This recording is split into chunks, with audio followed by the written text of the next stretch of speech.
यो सब class 190 visa यो खासमा के हो सरल भाषामा भन्नुपर्दा? सरल भाषामा यो एउटा स्थायी भिजा हो।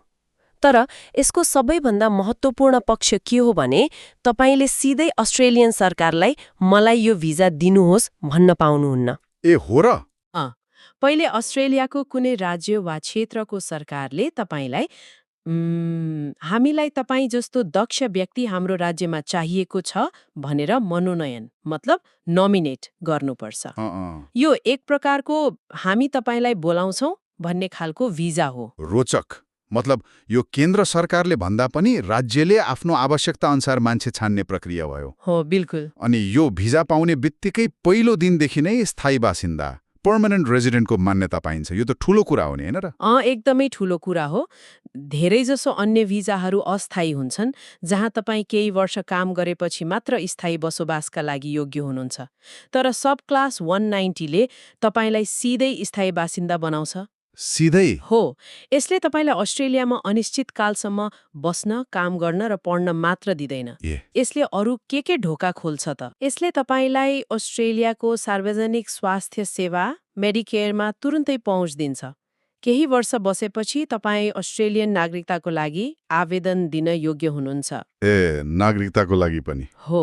र भविष्यमा तपाईले आफ्ना योग्य परिवारका सदस्यहरूलाई पनि स्थायी बसोबासका लागि स्पोन्सर गर्न सक्नुहुन्छ। त्यसैले यो काम गर्ने अनुमति मात्र होइन, यो त अस्ट्रेलियामा नयाँ जीवन सुरु गर्ने एउटा पूरा प्याकेज नै हो। ठिक छ, प्याकेज निकै आकर्षक देखिन्छ। तर यो पाउनका लागि के गर्नुपर्छ त? ल मानौ म एक नेपाली सफ्टवेयर इन्जिनियर हुँ। मेरो उमेर 30 वर्ष छ र म अस्ट्रेलिया जान चाहन्छु। मेरो लागि पहिलो चेकलिस्ट के हुन्छ? तपाईले राम्रो उदाहरण दिनुभयो। तपाईको चेकलिस्टमा केही मुख्य कुराहरू छन्। पहिलो, तपाईको उमेर 45 वर्षभन्दा कम हुनुपर्छ, जुन तपाईको छ। ठीक छ। दोस्रो, तपाईको पेशा अस्ट्रेलियाको दक्ष पेशाको सूचीमा हुनुपर्छ, जुन सफ्टवेयर इन्जिनियरको छ।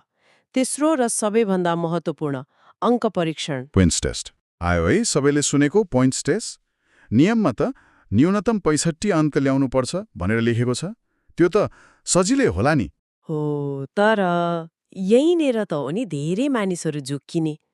त्यो 65 अङ्क आधिकारिक न्यूनतम सीमा मात्र हो। न्यूनतम मात्रै?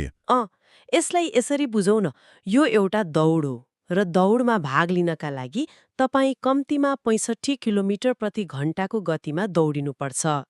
तर दौडमा अरू प्रतिस्पर्धीहरू 85, 90 वा 95 किलोमिटर प्रति घण्टाको गतिमा दौडिरहेका छन् भने के तपाईँले जित्नुहुन्छ? जित्दिन, म त धेरै पछाडि पर्छु। भनेपछि त्यो 65 अङ्कको नियम एक किसिमले भ्रम मात्र हो, वास्तविकतामा काम लाग्दैन? वास्तविकतामा 65 अङ्कले तपाईलाई दौडमा प्रवेश मात्र गराउँछ, जित सुनिश्चित गर्दैन। आजको प्रतिस्पर्धात्मक वातावरणमा विशेष गरी आईटी, इन्जिनियरिङ वा लेखा जस्ता पेसाहरूका लागि 85, 90 वा त्योभन्दा बढी अङ्क भएका आवेदकहरूले मात्र निमन्त्रणा पाइरहेका छन्। ओहो। त्यसैले 65 अङ्कलाई लक्ष्य होइन, सुरुवात बिन्दुको रूपमा हेर्नुपर्छ। यो त निकै महत्त्वपूर्ण कुरा हो। त्यसो भए यो अङ्क कसरी जम्मा हुन्छ त? अङ्क बढाउने मुख्य आधारहरू के हुन्? अङ्क प्रणालीका धेरै पक्ष छन्। उमेरको कुरा गर्दा 25 देखि 32 वर्षको उमेर समूहले सबैभन्दा बढी 30 अङ्क पाउँछ। तपाईको 30 वर्षको उमेरले तपाईलाई अधिकतम अङ्क दिलाउँछ। त्यसपछि आउँछ अङ्ग्रेजी भाषाको सिप। यहाँ पनि एउटा ठूलो भ्रम छ। कस्तो भ्रम? नियममा कम्पिटेन्ट अङ्ग्रेजी, कम्पिटेन्ट इङ्ग्लिस भए पुग्छ भनिएको छ, जुन आइएल्समा प्रत्येक ब्यान्डमा 6.0 ल्याउनु बराबर हो। तर कम्पिटेन्ट अङ्ग्रेजीले तपाईलाई अङ्क परीक्षणमा 0 अङ्क दिन्छ। के? 0? हो, 0। यदि तपाईले प्रोफिसिएन्ट मतलब आइएल्स 7 इच ल्याउनु भयो भने 10 अङ्क पाउनुहुन्छ र सुपेरियर मतलब आइएल्स 8 इच ल्याउनु भयो भने सिधै 20 अङ्क पाउनुहुन्छ। ओहो, 20 अङ्क? धेरै जसो सफल आवेदकहरूका लागि यही 10 वा 20 अङ्कले नै फरक पारेको हुन्छ। मतलब अङ्ग्रेजी परीक्षा भनेको केवल पास हुने कुरा मात्र होइन, यो त अङ्क बढाउने सबैभन्दा ठूलो हतियार रहेछ। अनि कामको अनुभव र पढाइको नि? हो, तपाईको शैक्षिक योग्यता जस्तै ब्याचलर्स वा मास्टर्स डिग्रीको अङ्क हुन्छ। त्यसैगरी तपाईको कामको अनुभवको पनि अङ्क हुन्छ। जति लामो अनुभव उति धेरै अङ्क। तर यहाँ एउटा अर्को प्रक्रिया छ जसलाई सिप मूल्याङ्कन स्किल्स असेसमेन्ट भनिन्छ, जुन अनिवार्य छ। यो सिप मूल्याङ्कन भनेको के हो? मेरो युनिभर्सिटीको डिग्री देखाइ मात्रै पुग्दैन र? पुग्दैन। सिप मूल्याङ्कन भनेको तपाईको पेशासँग सम्बन्धित अस्ट्रेलियन निकायले तपाईको पढाइ र कामको अनुभवलाई जाँचेर हो यो व्यक्ति अस्ट्रेलियाको मापदण्ड अनुसार एक योग्य सफ्टवेयर इन्जिनियर हो भनेर प्रमाणित गर्नु हो। ए उदाहरणका लागि सफ्टवेयर इन्जिनियरको लागि अस्ट्रेलियन कम्प्युटर सोसाइटी एसीएसले यो मूल्याङ्कन गर्छ। उनीहरूले तपाईको डिग्री मात्र हेर्दैनन्, तपाईले विगतमा गरेको कामको विवरण पनि हेर्छन्। यो सकारात्मक रिपोर्ट बिना तपाईले प्रक्रिया सुरु नै गर्न सक्नुहुन्न। ठिक छ, अब प्रक्रिया अलिअलि स्पष्ट हुँदैछ। मानौ मैले अङ्ग्रेजीमा राम्रो अङ्क ल्याएँ, मेरो सिप मूल्याङ्कन पनि सकारात्मक आयो र मेरो कुल अङ्क 90 पुग्यो। अब के गर्ने? सिधै भिसा आवेदन दिने हो? अझै बाँकी छ। अब तपाईले स्किल सिलेक्ट भन्ने अनलाइन पोर्टलमा गएर इच्छापत्र एक्सप्रेसन अफ इन्ट्रेस्ट EOI पेश गर्नुपर्छ। एक मिनट है, म यहाँ अलि अल्मलिए जस्तो लाग्यो। यो EOI पेश गर्नु र सिधै राज्यमा आवेदन दिनुमा के फरक छ? के यी दुई फरक कुरा हुन्? हो, तपाईले एकदम सही ठाउँमा प्रश्न सोध्नुभयो। EOI भनेको तपाईले अस्ट्रेलियाको केन्द्रीय सरकारको प्रणालीमा आफ्नो प्रोफाइल राख्नु हो। यो एउटा ठूलो डाटाबेसमा तपाईले हेर्नुहोस्, म एक सफ्टवेयर इन्जिनियर हुँ, मेरो 90 अङ्क छ र म अस्ट्रेलिया आउन इच्छुक छु भनेर आफ्नो दावी प्रस्तुत गर्नु हो।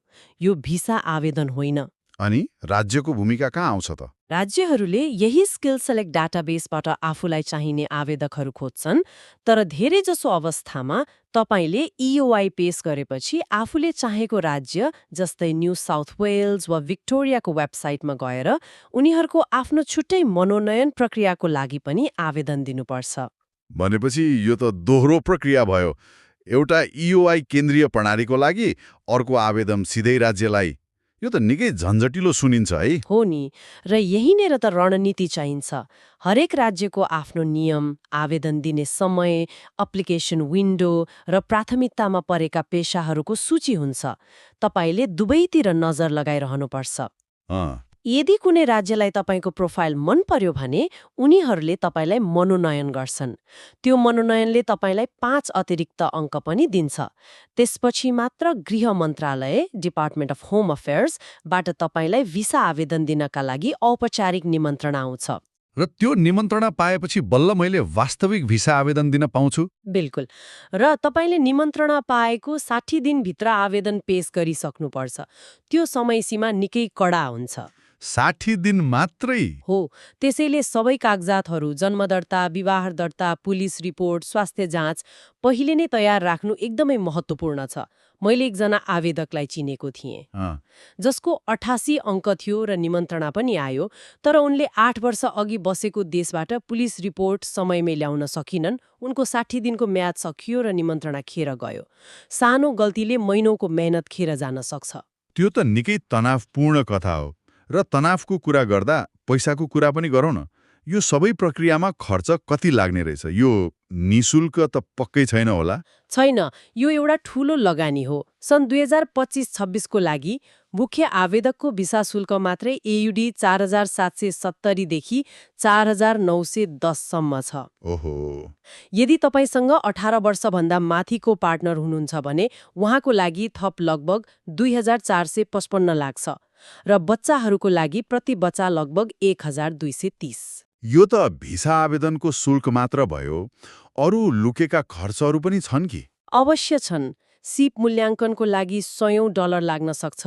अङ्ग्रेजी परीक्षाको शुल्क, स्वास्थ्य जाँचको शुल्क, हरेक देशबाट ल्याउनु पर्ने पुलिस रिपोर्टको खर्च, यी सबै जोड्दा राम्रै रकम पुग्छ। अनि एउटा अर्को ठूलो खर्च छ। त्यो के हो?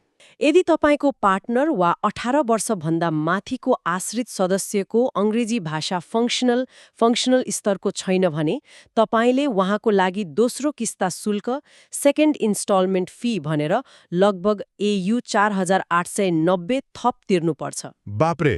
यो शुल्क सरकारले उहाँलाई अस्ट्रेलियामा अङ्ग्रेजी भाषा कक्षा उपलब्ध गराउन प्रयोग गर्छ। मतलब परिवारको अङ्ग्रेजी भाषाको स्तरले पनि बजेटमा ठूलो असर पार्ने रहेछ। ठिक छ, यो आर्थिक रूपमा पनि ठूलो तयारीको विषय हो। अब फेरि सबैभन्दा महत्त्वपूर्ण कुरामा फर्कौं, राज्यको छनौट। स्रोतहरूमा 2025-26 का लागि केही राज्यहरूको कोटा दिइएको छ। भिक्टोरियालाई 2700, न्यू साउथ वेल्सलाई 2100 र अस्ट्रेलियन क्यापिटल टेरिटरी ACT-लाई 800 स्थान। के सबैभन्दा धेरै कोटा भएको राज्यमा आवेदन दिनु नै बुद्धिमानी हो? यो सबैभन्दा सामान्य गल्ती हो। धेरै स्थानको अर्थ हजारौं गुणा बढी आवेदकहरू पनि हुन सक्छन्। कुरा कुल सङ्ख्याको होइन, कुरा त तपाईँको पेशा त्यो राज्यको मागमा छ कि छैन भन्ने हो। त्यसो भए त्यो कसरी थाहा पाउने? यसका लागि तपाईँले आफ्नो गृह कार्य गर्नुपर्छ। हरेक राज्यले आफ्नो अर्थव्यवस्थालाई चाहिने पेशाहरूको छुट्टै सूची प्रकाशित गर्छ। जस्तै सिडनी भएको न्यू साउथ वेल्सले वित्तीय सेवा र IT क्षेत्रका दक्ष कामदारलाई बढी प्राथमिकता दिन सक्छ। अर्कोतिर साउथ अस्ट्रेलिया वा तास्मानिया जस्ता राज्यहरूले स्वास्थ्य, कृषि वा पर्यटन क्षेत्रका पेशाकर्मीलाई खोजिरहेका हुन सक्छन्। यदि तपाईँ एक कृषि वैज्ञानिक हुनुहुन्छ भने तपाईँको लागि न्यू साउथ वेल्स भन्दा साउथ अस्ट्रेलिया राम्रो विकल्प हुन सक्छ, चाहे त्यहाँको कोटा कमै किन नहोस्। भनेपछि रणनीति भनेको आफ्नो पेशालाई राज्यको आर्थिक आवश्यकतासँग मिलाउनु हो। ठूलो सङ्ख्याको पछि लाग्नुभन्दा सही ठाउँ खोज्नु महत्त्वपूर्ण रहेछ। बिल्कुल। त्यसो भए ACT जस्तो सानो क्षेत्र जहाँ जम्मा 800 स्थान छ, त्यो पनि सही व्यक्तिका लागि सुनौलो अवसर हुन सक्छ। बिल्कुल। यदि तपाईँ एक सार्वजनिक नीति विश्लेषक, पब्लिक पोलिसी एनालिस्ट हुनुहुन्छ भने तपाईँको माग राजधानी क्यानबेरा भएको ACT-मा धेरै हुन सक्छ। यस्तो अवस्थामा ACT-को 800 स्थान तपाईँको लागि भिक्टोरियाको 2700 स्थानभन्दा धेरै पहुँचयोग्य हुन सक्छ।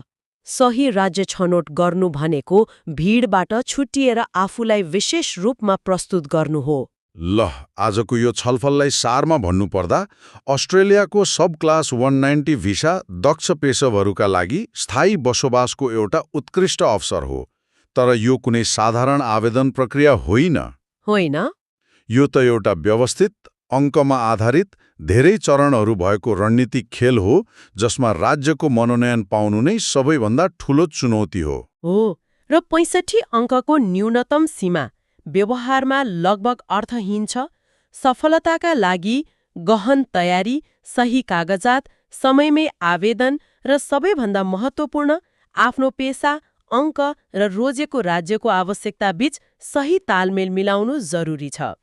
यो एकै साइज सबैलाई मिल्ने प्रक्रिया होइन। र आजको छलफलले हाम्रो श्रोताको लागि सोच्न लायक एउटा प्रश्न छोडेको छ। अङ्क प्रणालीमा तपाईँको अङ्क नै सबैभन्दा महत्त्वपूर्ण कुरा हो र त्यसलाई बढाउन सकिन्छ। यस्तो अवस्थामा एक सम्भावित आवेदकको लागि कुन कुरामा लगानी गर्नु बढी फाइदाजनक होला? 6 महिना लगाएर थप 1 वर्षको कामको अनुभव हासिल गर्नु जसले 5 अङ्क बढाउँछ, वा त्यही 6 महिना अङ्ग्रेजी भाषाको गहन तयारी गरेर आफ्नो IELTS स्कोर हरेक ब्यान्डमा 7बाट 8 पुर्याउनु जसले सिधै 10 अङ्क थपिदिन्छ? प्रयास वास्तवमा कहाँ केन्द्रित हुनुपर्छ?